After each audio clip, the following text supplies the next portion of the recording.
Indians are my brothers and sisters, అందుకనే British అమ్మాయిని ప్రేమించాను అని. ఆ డైలాగ్ ని బాలకృష్ణ గారి స్టైల్లో ఏమైనా చెప్పగలుగుతారా? Please please.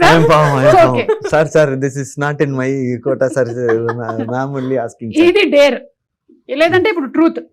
తన మైండ్ రీడ్ చేయండి. ఈ మధ్య మీరు మైండ్ రీడ్ చేసి చెప్తున్నారు. రుక్మిణి మైండ్ లో ఏముంది?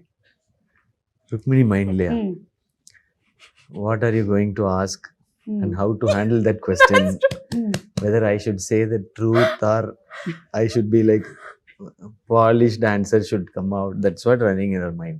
Polished only will come. Obviously. No, how polished it should be. ఇంతేనా? కరెక్టా ఇది? 100%. నాకు ఇప్పుడు మీరు ఏం క్వశ్చన్ అడుగుతారో that's the question in my head. మీకు నేనేం క్వశ్చన్ అడుగుతాను అనేది ఉంటే, నాకేమో నేనేం క్వశ్చన్ అడగాలని నాకుంది.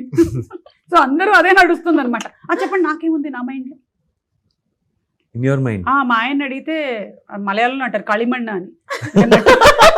మట్టి. Tamil also the same. Same. అన్ని ఇருக்கு பாருங்க, நல்லா full of brain. Full of brain. సరే, అది இல்லனா it's gone. Double brain. Double brain.